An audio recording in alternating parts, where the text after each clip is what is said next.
Noticias en la Red, con la conducción del periodista Oscar Muñoz.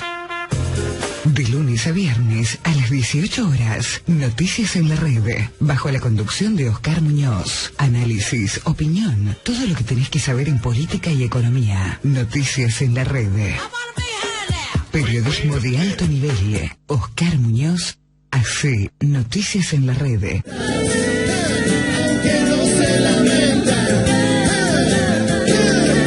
En Radio News, la editorial del señor Oscar Muñoz, aquí en Radio News.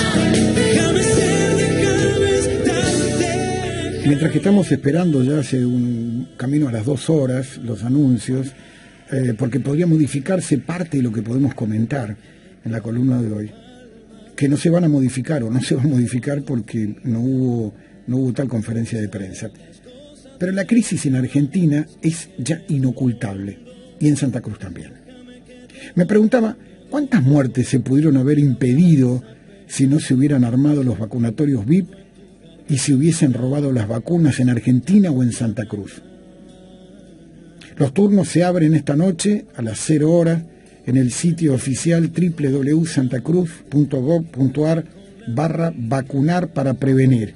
Es para mayores de 60 años y, bueno, de todas formas vale aclarar que la provincia de Santa Cruz recibió 59.502 dosis. Aplicó del primer componente 39.681 y del segundo componente 6.802. Es decir que tienen el 100% de inmunidad 6.802 personas, entre las que está el gobernador, los alcahuetes, los ministros.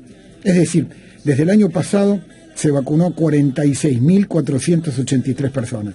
El resto sigue a la espera. Siguen con esto de la lotería y el bingo de las vacunas que se abren en esta famosa página de www.santacruz.gov.ar/vacunar para prevenir. Lo importante que debo decirte es que hay en stock en este mismo momento en la página del Monitor Nacional de Vacunaciones 13.019 vacunas en la provincia de Santa Cruz. Te repito, 13.019 vacunas en Santa Cruz. La provincia registra hasta este momento 660 decesos atribuidos a COVID-19, 304 en Río Gallegos, 38 en Calafate, 162 en Caleta Olivia, 1 en Cañadón Seco, igual 1 en Firroy, 18 en Puerto San Julián, 24 en Río Turbio, 34 en Pico Truncado, 2 en Cololcaique, 7 en Perito Moreno, 10 en la capital provincial de los robavacunas, Comandante Luis Pirabuena, 8 en la ciudad del 28 de noviembre, 20 en Puerto Deseado, 27 en Las Heras, 3 en Los Antiguos y 1 en el Chaltén. Y el Ministerio de Salud de la Nación consignó que en las últimas horas hubo ya en la sumatoria 58.542 fallecidos solamente atribuidos a COVID-19. Y que en las últimas horas, también de COVID-19, hubo 368 muertos, la cifra de la que no se daba cuenta desde noviembre del 2020. Si esto no es crisis sanitaria, ¿qué lo es? Las lecciones que la historia brinda no son alentadoras. Cuando las clases dirigentes no se ponen de acuerdo para impedir la catástrofe, bueno, la calamidad llega. El dilema no parece fácil de resolver. El coronavirus existe, los contagios y las muertes ya son una catástrofe. Por ello, algunas medidas prohibitivas serían sensatas.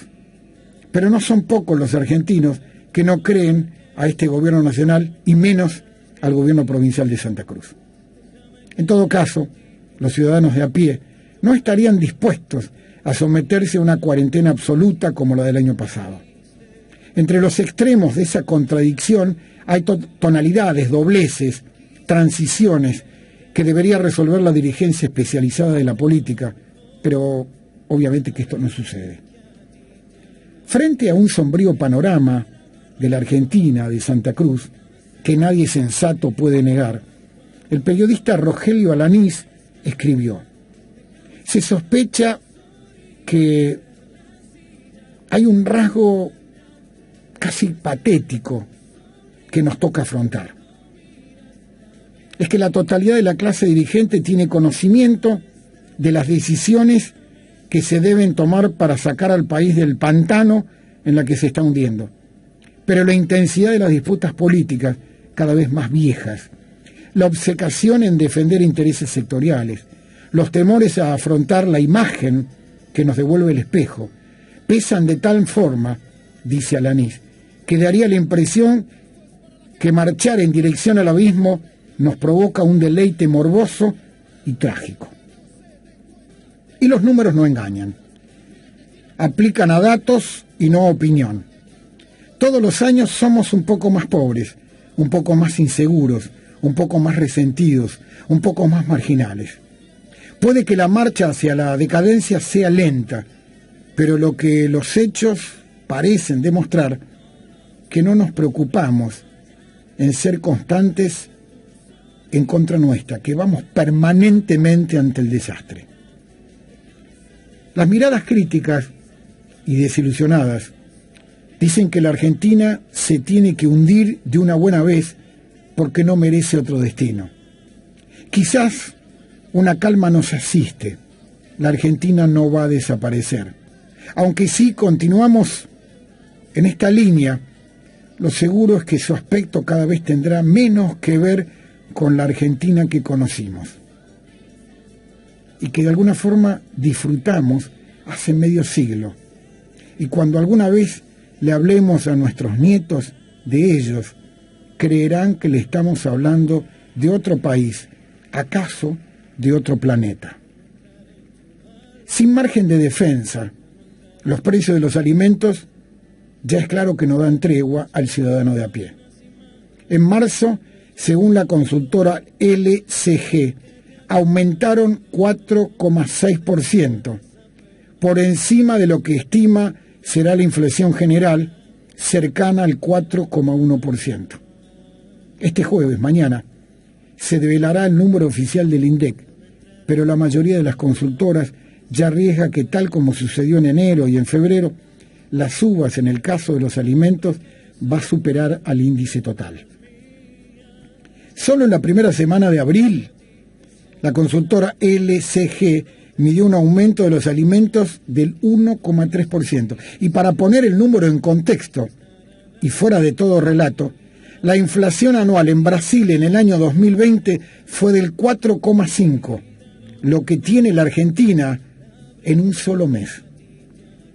Por tanto, las personas más pobres, con menos entradas, consumen mucho más alimentos y bebidas dentro de su canasta alimentaria que los que más ingresos tienen. Es decir, esta inflación los afecta directamente a ellos. En otras palabras, los niveles socioeconómicos más bajos destinan un mayor porcentaje de su ingreso total a esta categoría, alimentos, que los que tienen sueldos más altos. Y mostrando una vez más la ausencia de un plan económico sustentable del gobierno nacional, y mientras tanto, por más control y congelamiento que exista, estos no llegan a todos los sectores. A pesar de que las normas se respetarían o las cumplirían, se me permite dudar que el gobierno diga que en las cadenas y en los grandes supermercados los precios se cumplen, pero que hay muchos almacenes y comercios de cercanía donde se pueden comprobar que los precios ahí son reales, por fuera de los valores del invento de los precios máximos, o cuidado con los precios, o controlados por el gobierno nacional. Finalmente, entre este mare magnum de tragedias nacionales, ya hay versiones que indican que a partir de este viernes podrían establecerse medidas más severas y restrictivas, que lamentablemente quedarían al arbitrio de intendentes y gobernadores del país, que han sido facultados por el DNU anterior, el decreto de necesidad de urgencia anterior, para que tomen medidas según su criterio. Repito, según su criterio. Materia esta última que realmente es escasa, para no decir inexistente en Río Gallegos o en Santa Cruz. sin duda, estamos en manos literalmente de Dios. Algunos estiman que se establecería un cierre quizás a partir de las 6 de la tarde, similar a lo implementado en algunos países europeos. Vale aclarar que somos una sombra, en todo caso, de los países europeos. En una medida que quizás tendería a preservar el grueso de la actividad económica.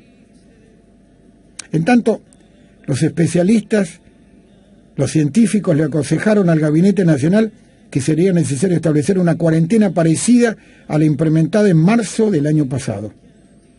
El tema de fondo es que en el supuesto año electoral nadie quiere tener la iniciativa que sea el firmante de la medida, por lo que será un nuevo caos de medidas, restricciones, que funcionarán según el humor y los caprichos del poder, porque a esta altura claramente se puede afirmar que lejos estamos de ser gobernados por un grupo de científicos, sino en todo caso por un sector político que evidentemente no está a la altura de estos escenarios políticos, económicos y mucho menos lidiar con la pandemia. Pues la recomendación de hoy del Gobierno Nacional fue que hay que cuidarse y esperar cuando lleguen las vacunas. Qué bien no se sabe cuándo será. Que Dios nos ayude, o en quien ustedes crean. Muchas gracias. Noticias en la red, con la conducción del periodista Oscar Muñoz. De lunes a viernes a las 18 horas, Noticias en la red, bajo la conducción de Oscar Muñoz. Análisis, opinión, todo lo que tenés que saber en política y economía. Noticias en la red. Periodismo de alto nivel. Oscar Muñoz hace Noticias en la red.